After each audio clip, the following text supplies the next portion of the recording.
Yamaha MT-15, the slick, slender and sleek hypermotard style bike that has been hugely anticipated upon by all the Yamaha fanboys out here. Well, I guess the wait is finally over. So what all do we get with this India spec variant MT-15? Does it have what it takes to grab people's attention in this heavily crowded entry-level premium sport bike category? What kind of buyers are Yamaha targeting with this bike, and whether this will turn out to be yet another blockbuster following the super success of the R15 V3? Now these are the questions that I'll be trying to answer through this review, so let's get started. First, let's look at the differences between the India spec MT-15 variant and the international model. Please note that the India spec variant doesn't get the upside down forks. Instead, we get the 41mm telescopic forks up front. We don't get the aluminium string arm either. Instead, we get a box section swing arm.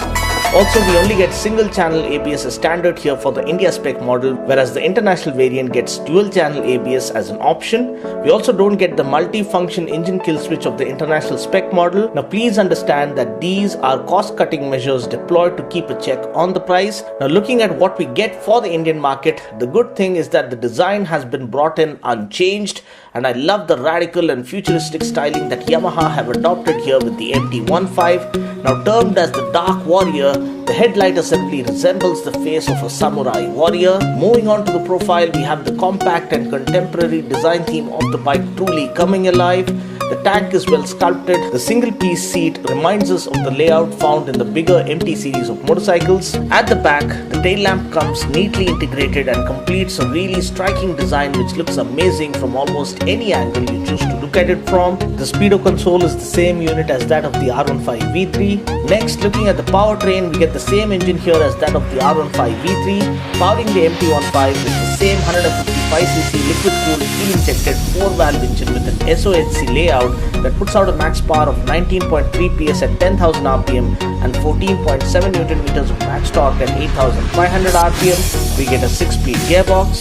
Taking the bike out for a spin, I have to say the bike feels incredibly nimble and agile, just as its compact design suggests. Now I had the privilege of testing this bike at the BIC, and I have to say I was extremely tired at the fag end of the day, but as I rode this bike with the sun setting in the background, the feeling was truly refreshing.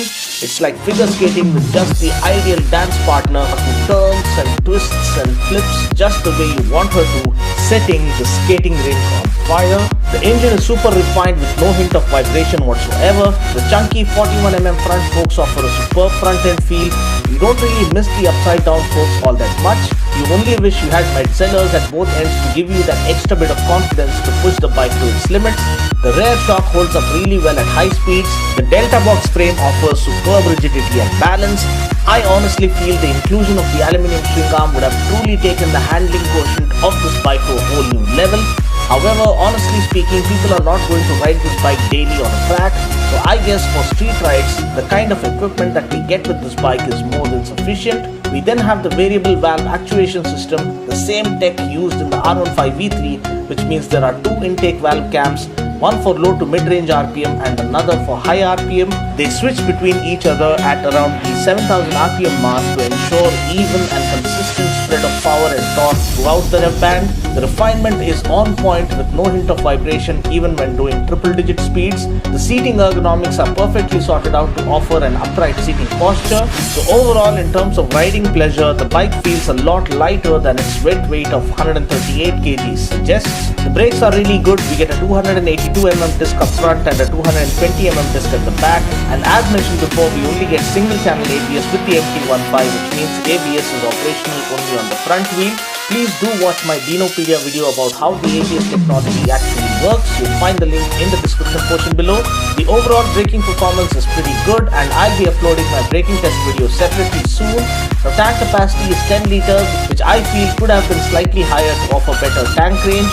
Seat height is 810mm, ideally set to appeal to riders of all sizes.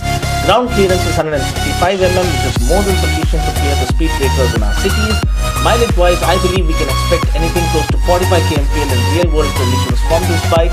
Now coming to the price, the Yamaha MT-15 has now finally been launched here in India at a price of rupees 1.36 lakhs ex-showroom Delhi, which makes the MT-15 just rupees 3,350 cheaper than the R15 V3. Now looking at the buyers Yamaha is trying to target with the MT-15, I have to say it is the entry-level premium naked sport bike buyers. The FZ25, which is priced lower than the MT-15, is more of a tourer, whereas Yamaha is positioning the MT as a hypermotard style bike which looks more premium, more radical, more aggressive, and also offers a sportier performance. Given the huge fan following that brand Yamaha enjoys across our nation, and given the bulletproof reliability that comes as standard with Yamaha bikes, I'm sure the MT-15 will make a significant impact in the entry-level naked sport bike category. Well, I guess that's pretty much it for now. I just hope you